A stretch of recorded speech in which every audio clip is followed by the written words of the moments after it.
इस वक्त की सबसे बड़ी खबर दर्शकों को हम बता दें, कांग्रेस साफ तौर पर बढ़त लेती हुई नजर आ रही है। हालांकि बीजेपी भी बहुत पीछे है नहीं। छत्तीसगढ़ में कांटे की टक्कर साफ साफ नजर आ रही है। कांग्रेस को यहां पर बढ़त। आलोक शर्मा जी खुश होंगे बहुत अभी आप। बिल्कुल, मैं समझता हूं कि अगर सी वोटर हमें बढ़त दिखा रहा है और 16%, 15% का अभी भी अन्य को दिखा रहा है, हम 2/3 बहुमत के साथ सरकार बना रहे हैं। इसमें कहीं कोई संशय नहीं है। आप 3 तारीख तक का इंतजार कीजिए। हम छत्तीसगढ़ की जनता का धन्यवाद करते हैं। कांग्रेस की सरकार बनने जा रही है। अच्छा, एक बात मैं आपको यहां पर बता दूं आलोक जी, ये जो वोट प्रतिशत के लिहाज से अगर इस सर्वे को हम देखें तो आपका वोट प्रतिशत लगभग वही नजर आ रहा है पिछली बार की तरह। 43% पर आप लोग टिके हुए हैं। लेकिन बीजेपी ने यहां पर बढ़त बनाई। 33% पिछली बार उन्हें वोट मिला था और इस बार 41% के आसपास इस सर्वे के मुताबिक वो नजर आ रहे हैं। देखिए, 4% का अगर मध्य रीजन में वोट गैप अभी भी है 40 और 44 का। अखिलेश जी, हम और आप भी बहुत दिन से चर्चा कर रहे हैं। 4% के वोट गैप के बाद क्लीन स्वीप हो जाता है। 4% का वोट गैप कम नहीं होता है। तो मुझे लगता है कि 2/3 बहुमत के साथ सरकार बनेगी, इसमें कहीं कोई दो राय नहीं है। और सी वोटर के और तमाम उसमें एरर्स भी पाए गए हैं। मुझे याद है 2019 में हरियाणा में इसी सी वोटर ने एबीपी न्यूज़ पर 90 में से 83 सीटें 83 सीट्स जो हैं वो बीजेपी को दी थी, आई थी 40। इसी तरह का कुछ यहाँ भी होगा, आप देखिएगा। 2/3 बहुमत के साथ के शर्मा जी आप सुन रहे हैं, 2/3 बहुमत की आस अभी भी कांग्रेस को है। आलोक शर्मा जी को आपने सुना? नहीं, वो आसाम में तो पूरी जिंदगी रहे हैं। अभी पिछले कई सालों से तो आसाम पे जी रहे हैं ना।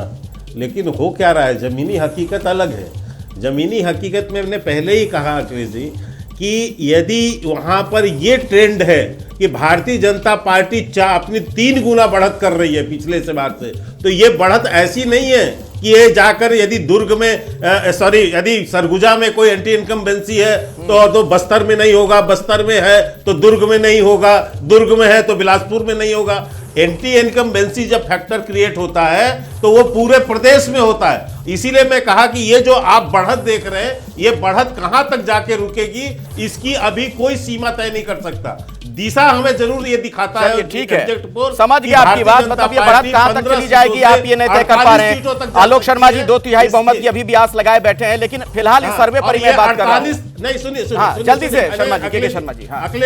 अखिलेश जी सुनिए, आप ही दिखा रहे हैं कि हम 15 सीटों से 48 सीटों तक जा रहे हैं। तो 45 का ही तो बहुमत ऊपर वाला नंबर चूज कर लिया। 36 भी है वैसे। यही ट्रेंड क्रिएट हो रहा है। 36 से 48 है, 36 से 48। खैर, इस पर आगे हम बात करेंगे। एक मिनट, मेरे साथ और भी मेहमान हैं, जरा उन्हें भी चर्चा में शामिल कर लूंगा। दीवान भी मेरे साथ जुड़ गए हैं। एक मिनट, के शर्मा जी जरा सुन तो लीजिए। जल्दी, अच्छा जल्दी से, जल्दी 20 सेकंड में। एक मिनट सुनिए, 1 मिनट सुन लीजिए, केवल एक मिनट सुनिए। आप मुझे 35 से वहां तक दिखा रहे हैं ना, लेकिन मैं तो अपनी बढ़त 15 से देखूंगा ना। नहीं ठीक है, पिछली बार 15 सीटें हमारे पास थी। 15 से आप हमें 48 पहुंचा रहे हो। ठीक है, तो आप किस बात की अच्छी बात है। आशावादी हर किसी को होना चाहिए। नतीजे जल्दी ही आ जाएंगे। फिलहाल तो ये सर्वे है, इसी पर हम बात कर रहे हैं। और दिबांग, आपने अभी भूपेश बघेल जी का लेटेस्ट इंटरव्यू किया है हाल ही में। क्या उनसे बातचीत जो हुई उसके आधार पर आपको लग रहा है ये सर्वे उसी तरफ इशारा कर रहा है? तरफ इशारा कर रहा है। मुझे लग रहा है कि आंकड़ा और सुधरेगा। बीजेपी कांग्रेस का, माफ कीजिएगा, बीजेपी प्रवक्ता इतने जोर से बोल रहे हैं कि मतलब कम से कम मेरे पर तो असर होता दिख रहा है उसका। दूसरी बात मैं ये कह रहा हूँ कि एक जो चिंता थी कांग्रेस में बहुत, जो दक्षिण की, कि वहाँ बहुत सारे नेता ऐसे थे जो कई बार चुनाव जीते हुए थे। जो ट्राइबल एरिया है बस्तर का, वो यहाँ पर साफ दिखाई दे रहा है। तो यानी वो जिस तरह से पढ़ रहे हैं मुख्यमंत्री जी इस चुनाव को, नतीजे को जिस तरह से उन्होंने बताया था, कुल वैसा ही है। उनका आंकड़ा 60 का है। 60 सीटें आनी चाहिए। दिवांग, मैं आपको रोक रहा हूँ। ओपी चौधरी मेरे साथ जुड़ गए हैं, भारतीय जनता पार्टी के बड़े नेता हैं, प्रदेश महासचिव हैं और अंदर खाने जो तमाम खबरें चलती हैं उसके आधार पर यह भी कहा जा रहा है कि अगर सरकार बनने की सूरत हुई तो ये सीएम भी बन सकते हैं। बहुत बहुत स्वागत है ओपी चौधरी साहब एबीपी न्यूज में आपका। और इस सर्वे के मुताबिक आप लोगों के लिए अच्छी बात तो यह है कि आप बढ़त बना रहे हैं पिछले नतीजों की से तुलनात्मक अध्ययन अगर हम करें तो। लेकिन कांग्रेस अभी भी आपसे आगे है। जी, सबसे पहले तो मैं इस बात का खंडन करना चाहूंगा, भारतीय जनता पार्टी में कोई पद की कोई बात नहीं होती है, सबको अपनी अपनी जिम्मेदारियों का वहन करना होता है और सब भारतीय जनता पार्टी के सक्षम कार्यकर्ता हैं। और जो आप ट्रेंड दिखा रहे हैं उसके लिए मैं छत्तीसगढ़ की जनता जनार्दन को धन्यवाद देना चाहूंगा। आप जो ट्रेंड दिखा रहे हैं वो केवल एक ट्रेंड है जो राइजिंग ट्रेंड है बीजेपी के लिए, और ये मैं निश्चित रूप से मानता हूं कि आराम से स्पष्ट बहुमत के आंकड़े को पार करते हुए ही रुकेगी। इस बात से मुझे कोई संदेह नहीं है, क्योंकि जब ट्रेंड होता है, आप भी मानते हैं कि जब एक ट्रेंड एक डायरेक्शन में होता है तो एक लंबे दूर तक जाती है। और भारत में लगातार आप देखते हैं कि अभी पिछले 10-20 सालों से डिसाइसिव वोटिंग का पैटर्न भारतीय मतदाता के मन में रहता है। तो निश्चित रूप से ये जो पॉजिटिव राइजिंग ट्रेंड बीजेपी के पक्ष में है वो स्पष्ट जनादेश की ओर भारतीय जनता पार्टी को लेकर जाएगा और भारतीय जनता पार्टी की छत्तीसगढ़ में सरकार बनने जा रही है। नहीं, देखिए वोट परसेंटेज के लिहाज से तो बहुत बड़ा जंप आपके लिए है। यहाँ पर जो ये सर्वे है उसके आधार पर मैं बात कर रहा हूं। पिछली बार जब 15 सीटें आप लोग को मिली थी 33% वोट मिला था, इस बार 41% तक आप लोग पहुंच गए हैं। लेकिन आप ये कह रहे हैं कि आंकड़ा और बढ़ेगा, कहां तक जाएगा, आपकी क्या उम्मीद है? कहां तक जाएगा, आपकी क्या?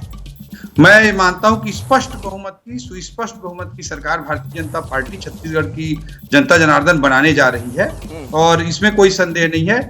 ये आंकड़ा निश्चित रूप से स्पष्ट जनादेश के रूप में भारतीय जनता पार्टी के पक्ष में आएगा।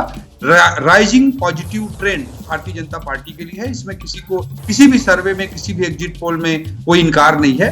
और निश्चित रूप से आप ठीक है, थोड़ा कम आपके आंकड़े दिखा रहे हैं, बट 36 से 48 आप आंकड़े बोल रहे हैं या कांग्रेस के लिए 41 से बोल रहे हैं, बट 15 से जो जर्नी स्टार्ट की है, मैं स्पष्ट रूप से मानता हूं ये राइजिंग पॉजिटिव ट्रेंड, फिर से मैं रिपीट कर रहा हूं। अच्छा सर, एक बात और बताइए, पार्टी को स्पष्ट जनादेश क्यों लेकर जाए। ठीक है, एक बात और बताइए, अगर आपको मौका मिला, बीजेपी की अगर सरकार बनने की स्थिति बनती है छत्तीसगढ़ में, 3 तारीख को पता चल जाएगा, वैसी स्थिति में क्या एक मुख्यमंत्री के तौर पर आप जनता की सेवा करना चाहेंगे अगर आपको मौका मिला?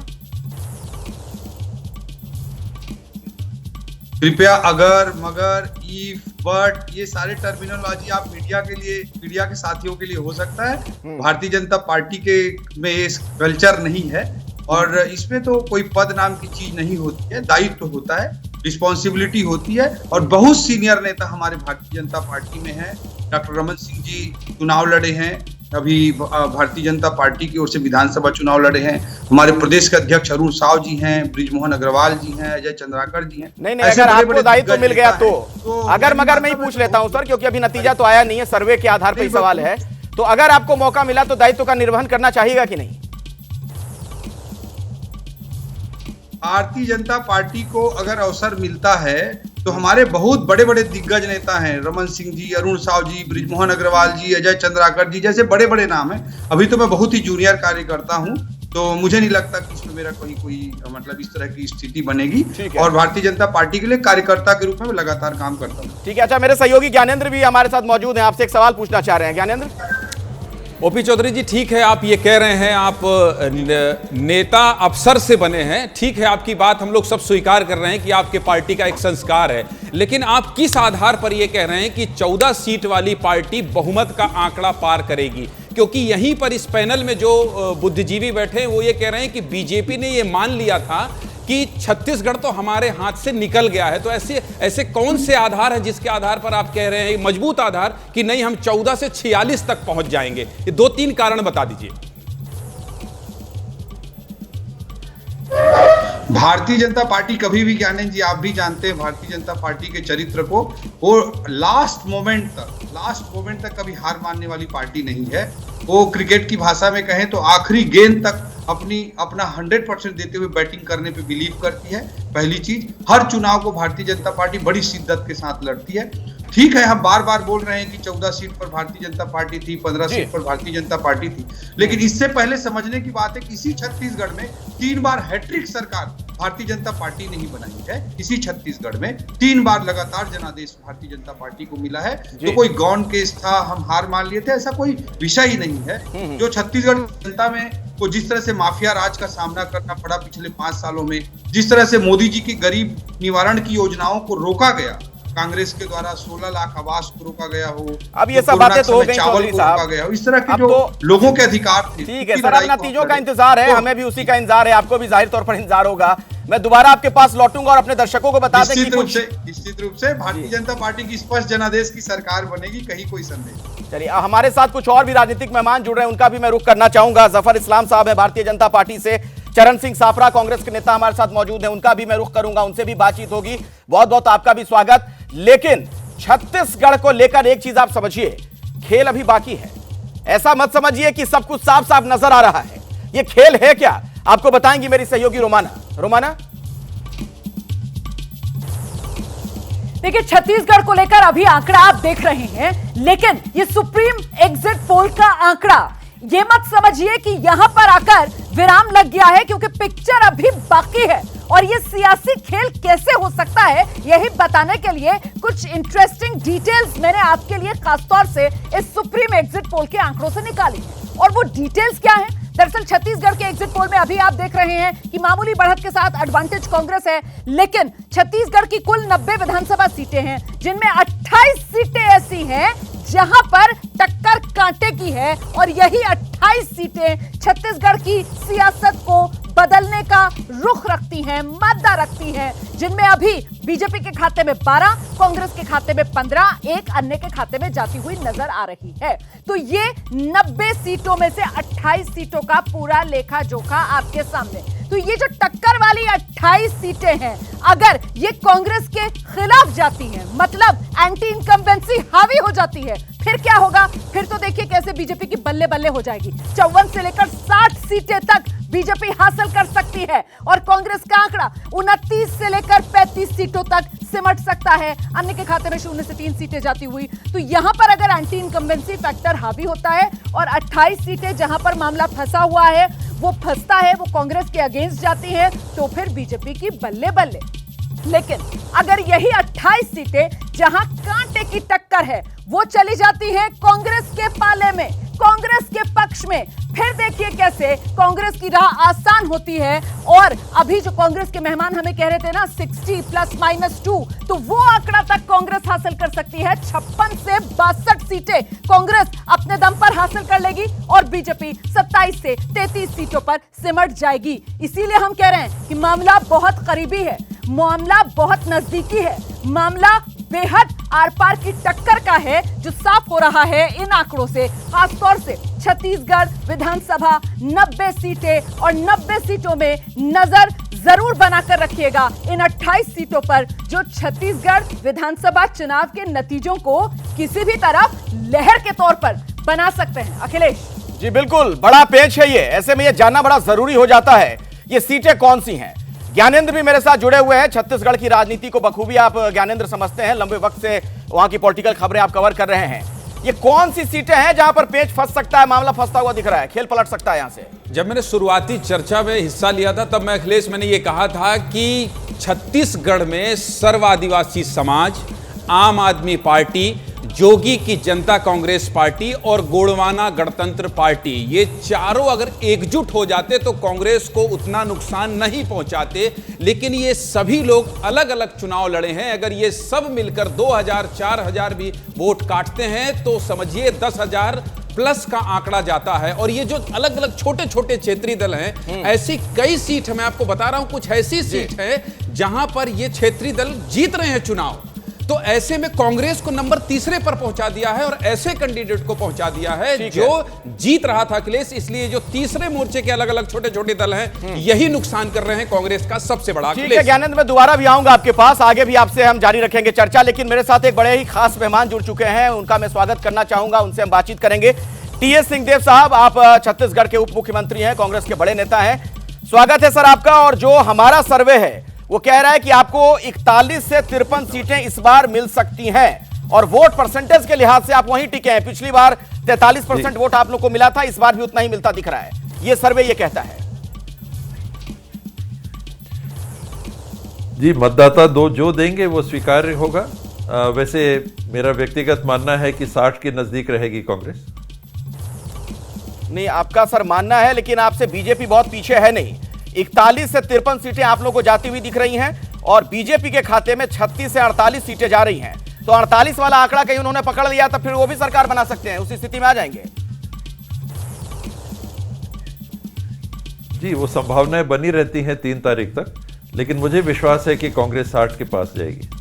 नहीं, अगर यही स्थिति रही सर तो क्या लगता है आपको, कहीं कोई चूक हुई है? चूक नहीं है, परसेप्शन रहता है, समय के साथ रहता है।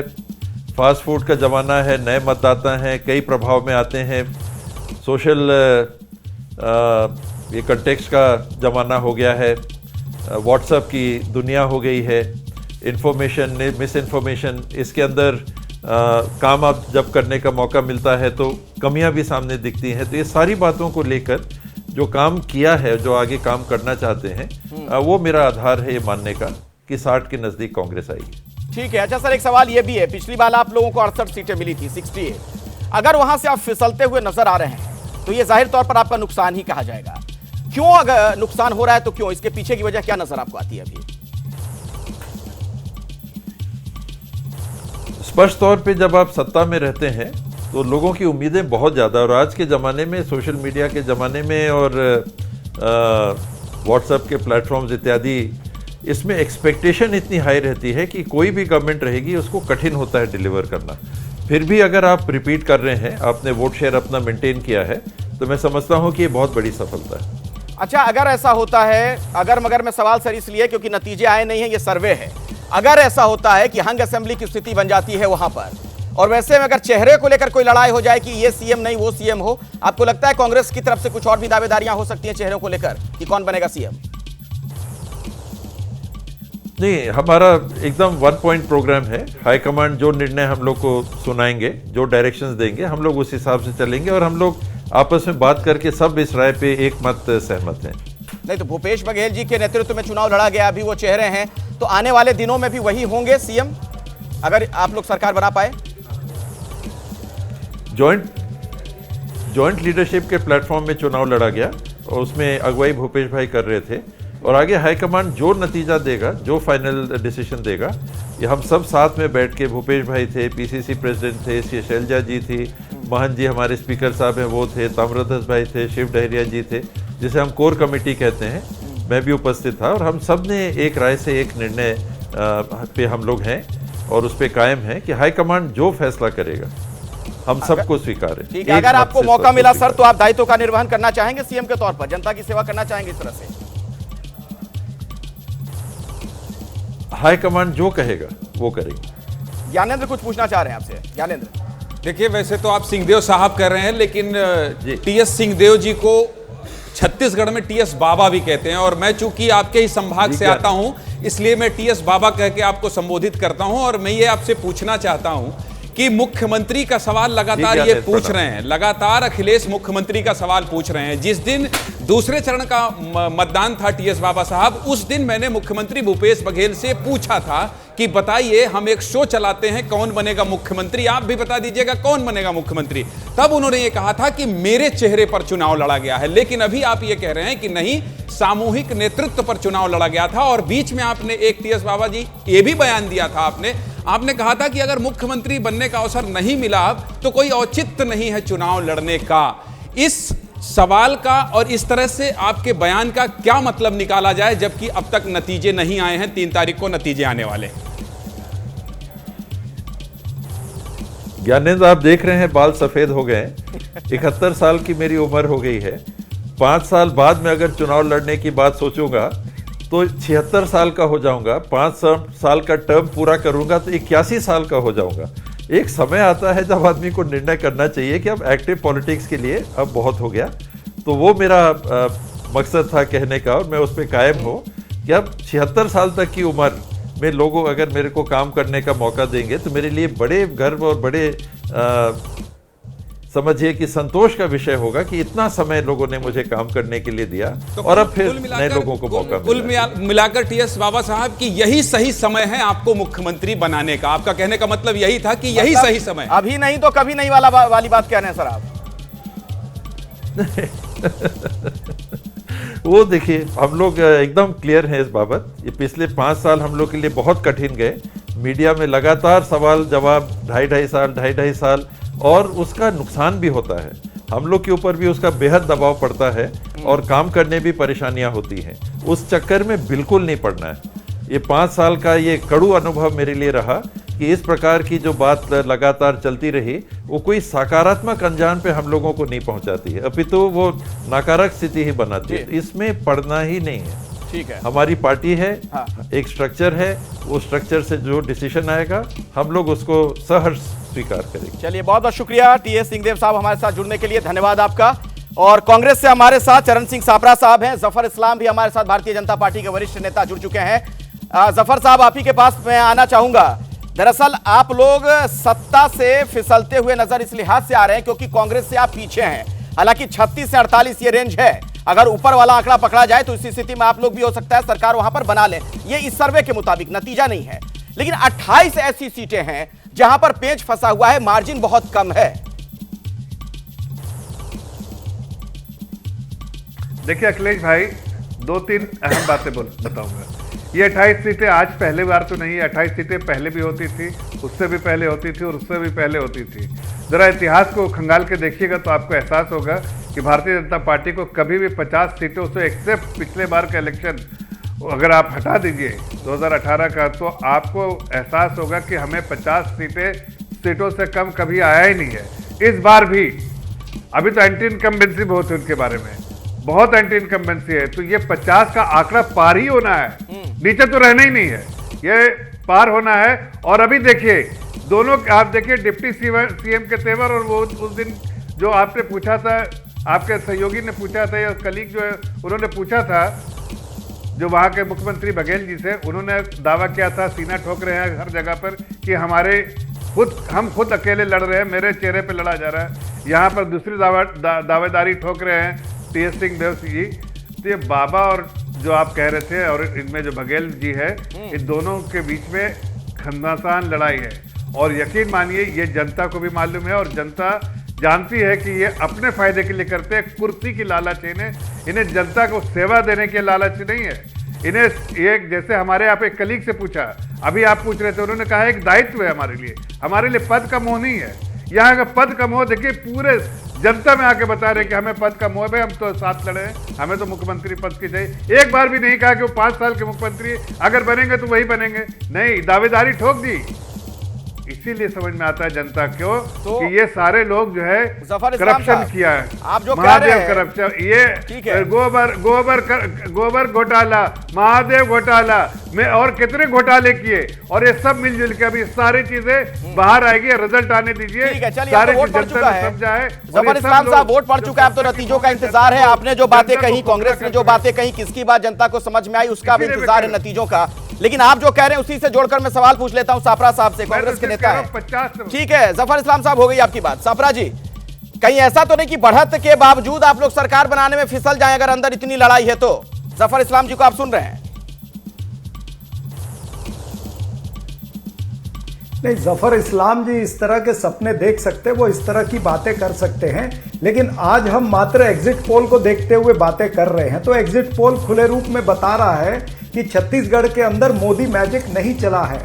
जो भारतीय जनता पार्टी के दोहरे मापदंड और पाखंड थे वो पूरी तरह से एक्सपोज हुए।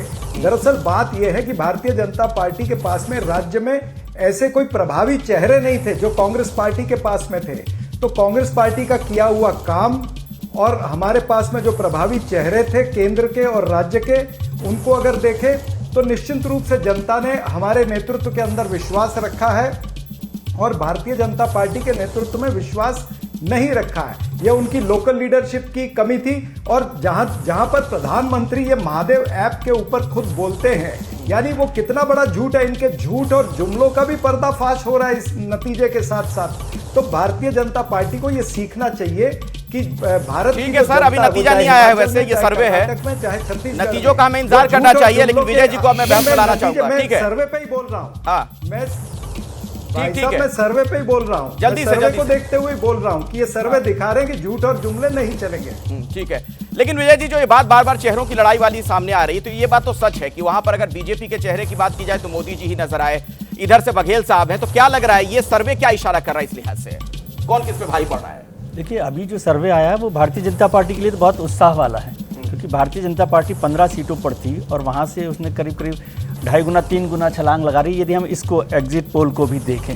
और यदि भारतीय जनता पार्टी की जो स्टेट यूनिट थी, मेरी वहाँ पर बार बार बात हो रही थी, तो वो बेहतर तरीके से लड़ रही थी, लेकिन सेंट्रल लीडरशिप बहुत लेट वहाँ पर एंटर किया है और वहाँ कोई फेस नहीं था। जो सापरा साहब कह रहे हैं वो बड़ी बात है, लेकिन फेस की परेशानी भी होती है जो कांग्रेस को झेलनी पड़ रही है। अभी आप इंटरव्यू कर रहे थे सिंहदेव साहब का, तो सिंहदेव साहब ने एक बात बहुत धीमे से सरका दी कि यदि वो 2.5 साल का झगड़ा नहीं चलता तो शायद कोई अच्छी स्थिति होती। उन्होंने कहा कि हम पूरे 5 साल इसी झगड़े में, इसी टेंशन के साथ चलते रहे। तो फेसेस का भी अपना प्रॉब्लम है, लेकिन रमन सिंह जैसे बड़ा फेस था। और जो भारतीय जनता पार्टी के लिए जो सबसे बड़ा नुकसान वाला भी एक चेहरा था वो था आदिवासी जी का, नंद कुमार जी का, जो लास्ट मिनट पर कांग्रेस में चले गए। भारतीय जनता पार्टी को दिलीप सिंह जुदेव की तो याद आती होगी, जो बड़े आदिवासी चेहरा थे, और उस तरह का कोई चेहरा भारतीय जनता पार्टी के पास नहीं रहा। तो यदि नतीजे इसी तरह निकले और वो कहीं अटक जाए तो वो थोड़ा सा लेट एंट्री मुझे लगती है उसकी वजह। राकेश जी, रामकृपाल जी, मैं आपके पास आता हूं, लेकिन दिवांग बहुत देर से कुछ कहना चाह रहे थे, आप इसमें कुछ जोड़ना चाह रहे हैं?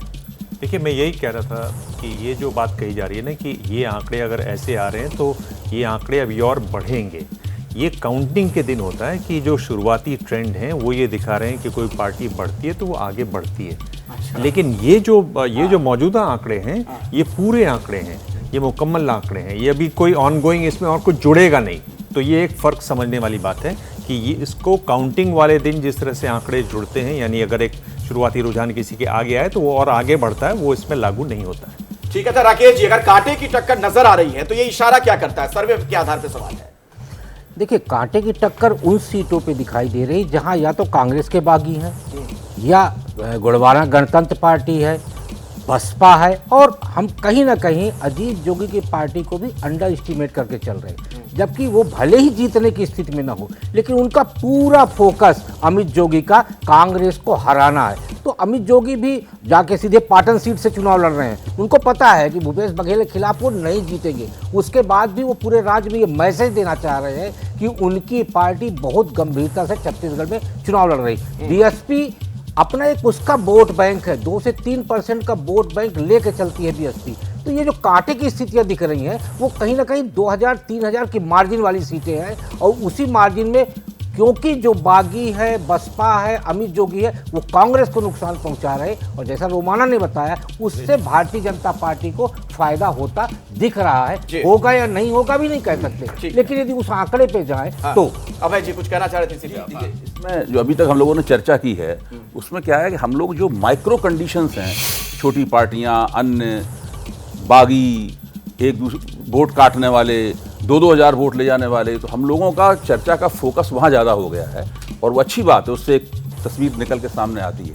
लेकिन मुझे लगता है कि छत्तीसगढ़ मुख्य तौर पर 2 पार्टी स्टेट है, 2 पार्टियों के बीच में मुख्य मुकाबला है। ज़्यादातर वोट जो हैं वो उन दोनों पक्षों में ध्रुवीकृत होंगे, पोलराइज होंगे। दूसरे, जो यशवंत देशमुख की इस बात से मैं सहमत हूँ कि जो अन्य का हिस्सा है, अन्य का खाना है, ये उत्तरोत्तर चुनाव में, भारत के चुनावों में एक ट्रेंड है कि वो लगातार कम होता जा रहा है। संजय कुमार ने भी बहुत सारे आंकड़े इस तरह के प्रकाशित किए थे, उसमें भी ये निकल के आया था कि अन्य प्रभावित तो करता है चुनाव को, लेकिन उत्तरोत्तर चुनाव को प्रभावित करने की उसकी क्षमता घटती जा रही है। तो समीक्षा करते समय मुझे लगता है कि अगर इन बातों पर भी ध्यान दिया जाएगा तो शायद हम लोग ज्यादा बेहतर नहीं। लेकिन एक सवाल रामकृपाल जी मेरा ये भी है, मैं वोट परसेंटेज के आधार पर अगर बात करूं, पिछली बार भी कांग्रेस को 43% वोट मिले, इस बार भी इस सर्वे के मुताबिक 43% वोट मिल रहा है, लेकिन सीटें कम होती जा रही हैं। 68 से सीधे वो आ रहे हैं 41 से 53 तक। क्या वजह आपको नजर आती है? देखिए अखिलेश जी, ओपिनियन पोल जब से शुरू हुए, मीडिया में जो परसेप्शन रहा और जो अमूमन हम लोग मानते थे, यही मानते थे कि छत्तीसगढ़ में तो कोई सवाल ही नहीं, कांग्रेस वहाँ रिपीट कर रही है। रही बात मध्य प्रदेश, राजस्थान, तेलंगाना और मिजोरम की, लेकिन जो आज शुरुआत में आप दिखा रहे हैं, जिस तरह से वोट परसेंटेज रहा है, और अपर बैंड में जो आप दिखा रहे हैं 48 और 53 शायद, तो दोनों पार्टियां कोई भी कंफर्टेबल मेजॉरिटी में आ रही है अपर बैंड में, लोअर बैंड में दोनों में से कोई भी नहीं आ रही है। तो मैं एक बात कहता हूं कि जहां पूरा मीडिया से लेकर के जितने ओपिनियन पोल आए सब कांग्रेस को जीता हुआ दिखा रहे थे, और अगर आज आपका ओपिनियन पोल, ये जो एग्जिट पोल है आपका, इसको मैं अगर मान के चलता हूं कि इसके करीब भी रहा, तो पहली बात बताऊं, जो लोग कह रहे थे 2018 का जो है, जैसे 2018 का तो कर रहे ओपिनियन जो हुआ और 23 में जो हुआ, तो 2023 में बीजेपी को जिस तरह से नेक टू नेक फाइट है, वो अलग बात है कि सत्ता कल को सरकार किसकी बनती है, कांग्रेस की बनती है, वो नहीं। लेकिन मैंने एक बात कही थी कि कांग्रेस ने तो बीजेपी ने तो इस छत्तीसगढ़ को छोड़ दिया था। आपके ज्ञानंद जी ने अभी एक बात कही, शायद मेरा वो मिसकंसेप्शन था या परसेप्शन था, जो लेकिन मेरा ही परसेप्शन नहीं था, सबका परसेप्शन नहीं था। उन्होंने कहा कि नहीं बीजेपी लड़ रही थी वहाँ पर, ऐसा नहीं है। जो मुझे दिखाई पड़ रहा है, अगर इतना बीजेपी ने जिस तरह से छोड़ा हुआ था, उसके बावजूद अगर ये BJP neck to neck fight दे रही है, तो मैं ये कहता हूं कि 2018 की तुलना में बीजेपी ओवरऑल बहुत बेहतर करने जा रही है। नहीं, वो तो है ही, ये सर्वे वही इशारा करता है। अगर आप अपर बैंड को देख लें, छोटे में जल्दी से अभय जी, हाँ देखिए, पिछला वाला ओपिनियन पोल याद कीजिए, जो अंतिम ओपिनियन पोल था, उसमें भी कांग्रेस और भाजपा के बीच में 2% का अंतर ही दिखाया गया था। तो ये जो एग्जिट पोल है, वो आंकड़े के लिहाज से, उस वोट प्रतिशत में अंतर के लिहाज से, वो और ये दोनों एक ही। लेकिन एक पेच है जो बार बार मैं कह रहा हूं, उसे थोड़ा समझते हैं। 48, अगर मैं ऊपर के आंकड़े को देखूं तो बीजेपी के खाते में 48 सीटें जाती हुई नजर आ रही हैं। 28 सीटों पर पेच फंसा हुआ है। अगर यहां पर बीजेपी गेन कर लेती है तो बहुत अच्छी, मतलब बहुत ही कह सकते हैं थंपिंग मेजॉरिटी के साथ वहां सरकार बनाने की स्थिति में आ जाएगी। लेकिन ये 28 सीटों का जो पेच है, खालिद अख्तर साहब से समझते हैं, सी वोटर से हमारे साथ जुड़े हुए हैं। खालिद अख्तर साहब, ये क्या आंकड़ा है, ये क्या जानकारी आप लोग रख रहे हैं इस बार दर्शकों के सामने? देखिए, ये जो हमने जो दिया है, ये 28 सीटें वो सीटें हैं जहां पे हमें हमारे एग्जिट पोल में क्लोज कंटेस्ट नजर आया। क्लोज कंटेस्ट का मतलब है कि जहां पे जो 3% के स्विंग के आसपास जो है, 3% के मार्जिन के आसपास जो है, यहाँ पे बढ़त या जो पार्टी दूसरी पार्टी पिछड़ रही है, जिसमें कि हम देखें कि 15 सीटों पे इस नैरो मार्जिन से कांग्रेस 28 में 15 सीटों पे आगे है, बीजेपी 12 सीटों पे है और अदर्स 1 सीट पे है। तो अगर यही सिचुएशन रहती है तो जो ओवरऑल जो आंकड़े जिस पे आप डिस्कस कर रहे थे, तो वही सिनेरियो रहेगा। लेकिन कई बार ये होता है कि जो पार्टी जीत रही होती है, अमूमन उसके साथ मार्जिनल सीट्स चली जाती हैं। अगर ऐसा होता है तो फिर कांग्रेस यहाँ पे ठीक ठाक भारी बहुमत से 56 से 62 सीट के आसपास लेकर के आएगी और बीजेपी 27 से 33 तक सिमट जाएगी। अगर यही 3% के मार्जिन वाली सीट्स अगर एंटी इनकम्बेंट्स हो जाती हैं या बीजेपी के फेवर में चली जाती हैं, या जो दूसरी पार्टी जो भी बढ़त बना रही है कांग्रेस के अगेंस्ट में, तो फिर सिनेरियो कंप्लीटली डिफरेंट हो जाएगा। उसमें जो है बीजेपी ही क्लियर मेजॉरिटी से 54 से 60 सीटों के आसपास हमें लाती हुई दिख रही है। ये हमने जो है एक, चूंकि कई बार ये होता है कि आप एग्जिट पोल दे देते हैं, नैरो मार्जिन वाली सीट्स को आपने जो उस वक्त में देखा आप वही बता देते हैं, और जबकि के जो रिजल्ट्स आते हैं वो थोड़ा सा उन नैरो मार्जिन वाली सीट्स की वजह से डिफरेंट चले जाते हैं। तो हमने ये तीनों नैरो मार्जिन वाली सीट्स का एक एनालिसिस के हमने जो पाया वो क्या था, और in case both the scenarios के अगर ये एंटी इनकम्बेंट के फेवर में जाती हैं तो क्या होगा, और प्रो इनकम्बेंट के फेवर में जाएंगी तो क्या होगा, वो सिनेरियो हमने एक्सप्लेन करने के लिए इन सीट्स का एक अलग से जो है एनालिसिस दिया है। चलिए, इससे इन आंकड़ों को समझने में थोड़ी सुविधा भी हो रही है, सहूलियत भी हो रही है। लेकिन अपने दर्शकों को मैं बता दूं, अभी और भी कई पिटारे खुलने वाले हैं। आंकड़ों के पिटारे से क्या निकलेगा, मध्य प्रदेश में क्या होगा, राजस्थान में क्या होगा, तेलंगाना में क्या होगा, मिजोरम में क्या होगा, वो भी हम आपको बताने वाले हैं। नतीजों की पूरी पिक्चर, नतीजे तो 3 तारीख को आने वाले हैं, लेकिन होगा क्या उसका अंदाजा आज आपको एबीपी न्यूज पर मिल रहा है। हम एक एक करके तमाम राज्यों के बारे में आपको बताने जा रहे हैं कि हमारे सर्वे के मुताबिक सी वोटर ने जो रायशुमारी की है उसके मुताबिक किसकी सरकार बनने जा रही है। और बात अभी छत्तीसगढ़ की हो रही है, जहां पर साफ तौर पर इस वक्त कांग्रेस लीड लेती हुई नजर आ रही है। जो सर्वे कहता है 41 से 53 सीटें कांग्रेस के खाते में जा सकती हैं और 36 से 48 बीजेपी के खाते में। लेकिन सापरा साहब से मैं यह समझना चाहूंगा, चरण सिंह सापरा कांग्रेस के नेता हमारे साथ जुड़े हुए हैं, क्या वजह आपको नजर आती है कि कांग्रेस पिछले नतीजों की तुलना में इस बार साफ साफ फिसलती हुई दिख रही है? कहां तो आप 68 सीटें तब जीत पाए थे, इस बार 41 से 53 तक आंकड़ा पहुंच पा रहा है। देखिए, पहले तो मैं ये क्लियर कर दूं कि हमारी पार्टी ने भी इंटरनल सर्वे किया है और हमारी अपेक्षा है कि हम 60 से 65 के बीच में हम इन सीटों पर पहुंचेंगे, इतने नंबर्स पर पहुंचेंगे। हाँ भाई, हमारी एंटी इनकम्बेंसी की वजह से हो सकता है कि कुछ थोड़ी सीटें हमारी कम हो रही हैं। ये वाजिब परिस्थिति है, जहाँ भी जिसकी सरकार होती है लोगों को बहुत सारा एक्सपेक्टेशन होता है कि हमारा ये भी काम हो जाए, वो भी हो जाए, और दरअसल कई सारी चीज़ें होती हैं जहाँ पर नहीं भी हो पाता है। तो वो एंटी इनकम्बेंसी की वजह से आपके जो आंकड़े दिखा रहे हैं जो कम हुए हैं, निश्चित रूप से वो होगा। और मुझे नहीं लगता कि जब आप 43% हमारा वोट शेयर बता रहे हैं, तो मुझे लगता है कि ये सीट के जो नंबर्स हैं ये निश्चित रूप से बढ़ेंगे। और ये 43% अगर हम मेंटेन कर रहे हैं तो ये बताते हैं कि लार्जली छत्तीसगढ़ की जनता ने हमारी जो स्कीम थी, हमारे जो निर्णय थे, हमारा जो काम था 5 वर्षों का, उसको जनता ने एक्सेप्ट किया है। जो हमने आगे हमारी 6 गारंटियां छत्तीसगढ़ में बताई हैं, उस पर जनता ने विश्वास किया है। यानी भूपेश बघेल और उनके मंत्रिमंडल और कांग्रेस पार्टी की जो पूरी सरकार थी, उसके नेतृत्व को कहीं ना कहीं छत्तीसगढ़ की जनता आज भी एक्सेप्ट कर रही है, इसीलिए वो 43% वहां पर दिख रहा है। तो एक सवाल यहाँ से ये खड़ा होता है सापरा साहब, सप्लीमेंट करने के लिए जो हमारे केंद्रीय नेता वहां पर पहुंचे। समझ गया मैं आपकी बात। तो यहाँ से एक सवाल ये खड़ा होता है जफर इस्लाम जी कि क्या जो आप लोग कांग्रेस को लेकर कह रहे थे, भूपेश बघेल को लेकर कह रहे थे, उस बात से पूरी तरीके से आप लोग जनता को मुतमईन नहीं कर पाए, समझा नहीं पाए, इसलिए फिसल रहे हैं कांग्रेस से? देखिए, मैं तो मान ही नहीं रहा हूं इस बात को कि फिसल रहा हूं। जनता वहां अगर आशीर्वाद देती है तो भारतीय जनता पार्टी को देती है। एक्सेप्ट पिछले बार को छोड़ दीजिए तो बराबर जनता ने आशीर्वाद भारतीय जनता पार्टी को दिए, और इस बार तो इनके लिए एंटी इनकम्बेंसी है। तो आपको यकीन मैं दिलाना चाहता हूं कि ये ठीक है, मैं सर्वे पे कोई टीका टिप्पणी नहीं करूंगा किसी का, लेकिन इतना जरूर कहूंगा, खालिद साहब बता रहे थे अभी कुछ, उन्होंने भी आंकड़े लगाए कि ऐसे हुआ तो 64 सीटें भाजपा को आएंगी। नहीं, मैं आपके बारे में नहीं कर रहा साहब। साहब अभी जो एक्सपर्ट है जिनके सी वोटर्स के या किसके बताया, खालिद साहब को, खालिद साहब ने बताया कि अगर वैसा मूव हुआ तो फिर ये जो है भाजपा को 64 सीटें मिलेंगी। मैं आपसे एक ही अर्ज कर रहा हूं बार बार कि हमें 50 से ज्यादा मिलेगी, और 50 से ज्यादा ही सीट आने वाली है भारतीय जनता पार्टी को, और हम सरकार बनाने वाले हैं। ये आपस में दोनों में ऐसे भी कहावत है, 2 मुल्ले में मुर्गी हराम। तो ये टीएस सिंह और बघेल लड़ते रहे। मैं इसका स्पष्टीकरण देना चाहता हूँ। जल्दी दीजिए सर, जल्दी, फिर बाकी मेहमानों के पास जाऊंगा। अखिलेश जी,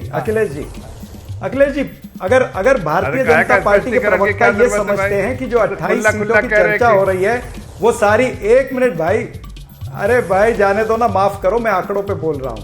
28 सीटें अगर आप चाहते हो कि पूरी की पूरी वो भारतीय जनता पार्टी के खाते में आ जाएं, तो फिर ये शेख चिल्ली के सपने देखने की भी आपको इजाजत है, लेकिन ऐसा होगा नहीं। जो आंकड़े दिखा रहे हैं ना, वो ये नहीं बता रहे कि 28 की 28 सीटें वहां चली जाएंगी। 28 में से ये भी उन्होंने कहा कि 15 सीटों में कांग्रेस को बढ़त मिल सकती है और 12 सीटों पर बीजेपी को मिल सकती है। तो आपको फिर भी पीछे ही रहना है, लेकिन शेख चिल्ली के सपने हो देखने हो 3 तारीख को तो पता चल जाएगा। लोकतंत्र है, मुंगेरी लाल हसीन सपने देख रहे हैं जय। नहीं, दो आपके यहाँ तो मुंगेरी लाल के 2 हसीन सपने हैं। आज तो मुंगेरी लाल आप बने हुए हो ना, और दूसरे जो है वो बघेल, मुंगेरी लाल और शेख चिल्ली एक जगह बघेल मुंगेरी लाल के रोल दोनों सपने देख रहे हैं, लेकिन सपने में ये सपने जो है साकार नहीं होने वाले हैं। आज कौन रोल दिखा रहा है? चलिए कोई नहीं, नतीजों का इंतजार कर लेते हैं सर। जफर इस्लाम साहब, बस 2-3 दिन में पता ही चल जाएगा। मैं इतना कह रहा हूँ जल्दी से, ये आपस में जो टीवी चैनल में आके, मुझे ये बताओ चैनल में मुंगेरी लाल के या शेख चिल्ली के किरदार में आज अंदर में क्या करते होंगे? अरे आप सपने तो दोनों देख रहे। मैं तो कह रहा हूँ कि जो हम जीतेंगे, हम तो सिर्फ 2 ही बात करें, जीतेंगे हमारी सरकार। देखिए, सपना देखना भी बड़ा जरूरी होता है कई बार। तो सपने देखिए, 3 तारीख का इंतजार करिए। अभय जी जोड़ना चाह रहे हैं, जल्दी से वो जरा बोल रहे हैं। ठीक है। चर्चा हो रही है कि सरकार के खिलाफ एंटी इनकम्बेंसी है। जिसकी सरकार है वो भी मान रहा है, जिसकी सरकार नहीं है, जो संघर्ष कर रहा है वो भी मान रहा है। सवाल ये एंटी इनकम्बेंसी का किरदार है क्या? हर सरकार के खिलाफ कुछ न कुछ एंटी इनकम्बेंसी होती है, और अगर एंटी इनकम्बेंसी थोड़ी है तो सरकारें और कुशल मुख्यमंत्री उसको मंद कर देते हैं और ज्यादा, या उसको पूरी तरीके से पलट देते हैं उसको। अब यहां पर जो आंकड़े आ रहे हैं उससे लगता है कि एंटी इनकम्बेंसी है, लेकिन कांग्रेस ने उसको बहुत खेल बिगाड़ने नहीं दिया है। ये आंकड़े कम से कम ये बताते हैं। अच्छा, आपको ऐसा लग रहा है? क्योंकि आंकड़ों में ऐसा नहीं है कि भारतीय जनता पार्टी चुनाव लेके भाग नहीं गई है। ऐसा नहीं है कि भारतीय जनता पार्टी को आप 60-65 सीटें दिखा रहे हो। मतलब दिबांग ये बताइए, कांग्रेस ही आगे दिख रही है। यही सर्वे नतीजों में कन्वर्ट हो जाए तो कौन सा मुद्दा चला फिर? मेरे ख्याल से देखिए, आप दक्षिण को देख लीजिए। दक्षिण में कांग्रेस अगर 5 से 9 सीट पा रही है, बीजेपी से ज़्यादा पा रही है, तो दक्षिण तो वो क्षेत्र है जहां पर कांग्रेस के नेता कई बार वहाँ से जीते हैं, ट्राइबल क्षेत्र है, और यही कांग्रेस की चिंता रही कि वो जो बार बार जीते हैं उनके खिलाफ बहुत ज़्यादा एंटी इनकम्बेंसी होगी, और उनको ये डर था कि वहाँ इनका सुपड़ा साफ हो जाए। तो एक बहुत बड़ा मौका था दक्षिण छत्तीसगढ़ में कांग्रेस को, बीजेपी को, लेकिन ऐसा लग रहा है आंकड़े जो बता रहे हैं उतना लाभ नहीं उठा पाए। यहाँ भी इन आंकड़ों में वो पीछे हैं। और सवाल ये भी है विजय जी, ये जो महादेव ऐप वाला जो भ्रष्टाचार वाला मामला बिल्कुल आखिरी वक्त में आता है और भूपेश बघेल पे डायरेक्ट अटैक किया गया था, क्या वो उतना डेंट नहीं कर पाया उन्हें? बिल्कुल, हम लोग पहले भी इस पर चर्चा कर चुके हैं कि ये जो भ्रष्टाचार का मामला था, खासतौर से महादेव ऐप का, वो इस चुनाव में काम में नहीं आया, और बल्कि जो कोशिश थी कि भूपेश बघेल को या उस सरकार को भ्रष्ट सरकार की तरह से किया जाए, जो कर्नाटक में कांग्रेस ने किया था पे सीएम का और यहाँ भूपे करके किया गया था, तो वो नहीं चला। लेकिन एंटी इनकम्बेंसी, मैं इस बात को देख रहा हूँ कि एंटी इनकम्बेंसी बहुत ज़्यादा रही भूपेश बघेल के खिलाफ, लेकिन उन्होंने उसको मैनेज करने की कोशिश की है, और इसलिए बीजेपी का ये जो पूरा आपको बढ़ा दिख रहा है, करीब 2.5 गुना सीट्स उनकी बढ़ती दिख रही हैं, 3 गुना सीट्स बढ़ती दिख रही हैं। ये उसकी बड़ी वजह भूपेश बघेल सरकार के खिलाफ एंटी इनकम्बेंसी थी। मैं समझता हूँ अब भी कि यदि बीजेपी की सेंट्रल लीडरशिप और ज्यादा बेहतर तरीके से चुनाव लड़ती तो नतीजे कुछ उनके ये बात आप बार-बार कर रहे हैं रामकृपाल जी, क्या ऐसा आपको भी लगता है कि सेंट्रल लीडरशिप और जल्दी वहां पहुंच जाती, ज्यादा बेहतर तरीके से चुनाव लड़ती तो नतीजे कुछ और होते? देखिए, आज आपका एग्जिट पोल जो आंकड़े आ रहे हैं ना, अब इसको देख करके लोग तरह तरह का इंटरप्रिटेशन करेंगे। कल तक अखिलेश जी, आप भी याद रखिए, कोई भी मीडिया से लेकर के जितने लोग यहाँ पर चैनलों पर बैठते थे, चाहे वो प्रिंट हो, सब लोग ये मान के चल रहे थे कि छत्तीसगढ़ का में तो कांग्रेस सरकार बना ही रही है। आज जब ये हो रहा है, जैसा मैंने खुद कहा कि मुझे तो यही लगता था, और अब तक मैं मानता हूं कि बीजेपी भी पश्चिमा थी, उसको भी ये अनुभव नहीं था कि छत्तीसगढ़ हमारा से निकल गया है। उसके बावजूद जिस तरह से आज BJP neck to neck fight करती हुई दिख रही है, जिस स्टेट को माना गया था कि तो कांग्रेस के खाते में गई, अगर वहां ये हालत है तो मैं फिर इस बात को कहता हूं। इसीलिए रामकृपाल जी, मैं दर्शकों से कहना चाहूंगा कि थोड़ा इंतजार करिए, बाकी और जो राज्य हैं वहां पर सर्वे क्या इशारा करता है, बहुत ही चौंकाने वाले नतीजे आने वाले हैं। सुप्रीम एग्जिट पोल आप देख रहे हैं, नतीजों की पूरी पिक्चर, नतीजे 3 तारीख को आएंगे, लेकिन होगा क्या उन नतीजों में, उसका इशारा अभी आपको एबीपी न्यूज पर मिल रहा है। छत्तीसगढ़ के बारे में हमने आपको बता दिया कि यहां पर कांग्रेस लीड लेती हुई नजर आ रही है, लेकिन बीजेपी बहुत पीछे नहीं है। अब बात हम मिजोरम की करेंगे। मिजोरम में क्या होने वाला है आपको बताएंगी रोमाना। ये सर्वे क्या इशारा कर रहा है रोमाना?